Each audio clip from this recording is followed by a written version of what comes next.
سل بني إسرائيل كم آتيناهم من آية بينة ومن يبدل نعمة الله من بعد ما جاءته فإن الله شديد العقاب زين للذين كفروا الحياة الدنيا ويسخرون من الذين آمنوا والذين اتقوا فوقهم يوم القيامة والله يرزق من يشاء بغير حساب كان الناس أمة واحدة فبعث الله النبيين مبشرين ومنذرين وأنزل معهم الكتاب بالحق ليحكم بين الناس فيما اختلفوا فيه وما اختلف فيه إلا الذين أوتوه من بعد ما جاءتهم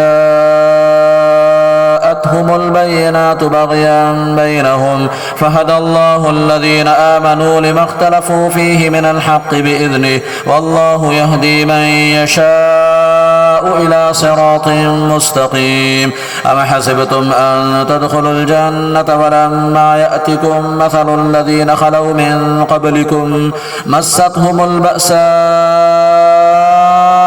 والضراء وزلزلوا حتى يقول الرسول والذين آمنوا معه متى نصر الله ألا إن نصر الله قريب يسألونك ماذا ينفقون قل ما أنفقتم من خير فللوالدين والأقربين واليتامى والمساكين وابن السبيل وما تفعلوا من خير فإن الله به عليم كتب عليكم القتال وهو كره لكم وعسى أن تكرهوا شيئا وهو خير لكم وعسى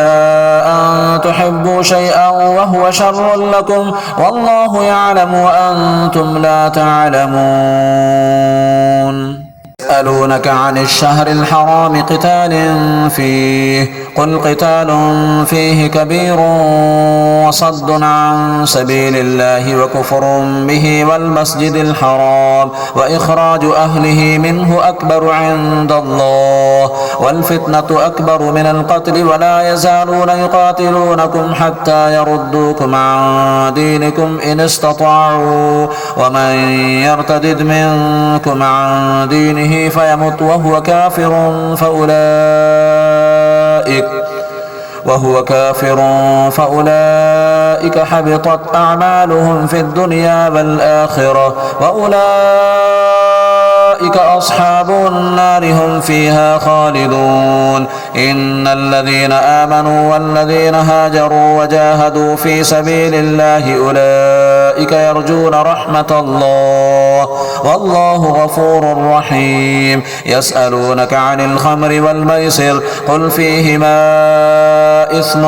كبير ومنافع للناس وإثمهما أكبر من نفعهما ويسألونك ماذا ينفقون قل العفو كذلك يبين الله لكم الآيات لعلكم تتفكرون في الدنيا والآخرة ويسألونك عن اليتامى قل إصلاح لهم خير وإن تخالطوهم فإخوانكم والله يعلم المفسد من المصلح ولو شاء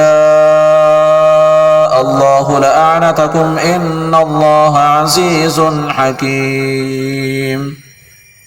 ولا تنكحوا المشركات حتى يؤمن ولأمة مؤمنة خير من مشركة ولو أعجبتكم ولا تنكحوا المشركين حتى يؤمنوا ولعبد مؤمن خير من مشرك ولو أعجبكم أولئك يدعون إلى النار والله يدعو إلى الجنة والمغفرة بإذنه ويبين آياته للناس لعلهم يتذكرون ويسألونك عن المحيض قل هو أذى فاعتزلوا النساء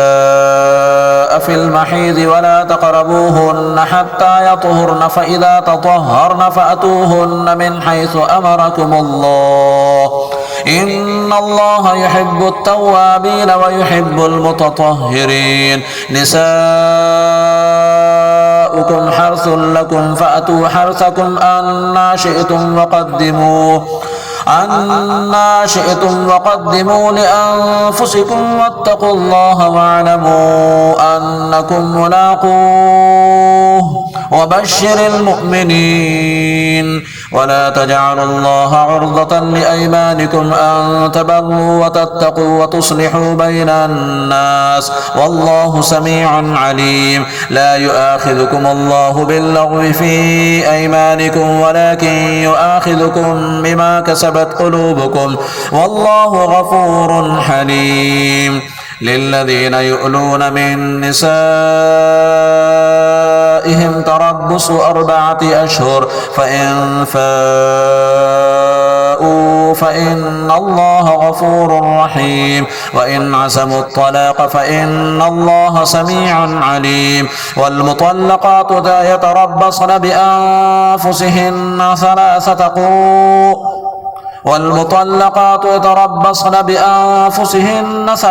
قروء ولا يحل لهن أن يكتمن ما خلق الله في أرحامهن إن كن يؤمن بالله واليوم الآخر وبعولتهن أحق بردهن في ذلك إن أرادوا إصلاحا ولهن مثل الذي عليهن بالمعروف وللرجال عليهن درجة والله عزيز حكيم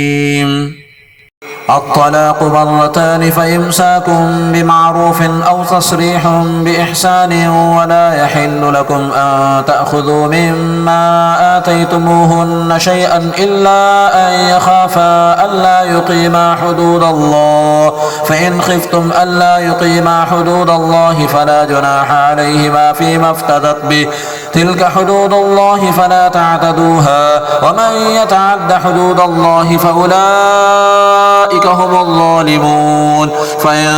طلقها فلا تحل له من بعد حتى تنكح زوجا غيره فإن طلقها فلا جناح عليهما أن يتراجعا إن ظنا أن يقيما حدود الله وتلك حدود الله يبينها لقوم يعلمون وإذا طلقتم النساء فبلغن أجلهن فأمسكوهن بمعروف أو سرحوهن بمعروف ولا تمسكوهن ضرارا لتعتدوا ومن يفعل ذلك فقد ظلم نفسه ولا تتخذوا آيات الله هزوا واذكروا نعمة الله عليكم وما أنزل عليكم من الكتاب والحكمة يعظكم به واتقوا الله واعلموا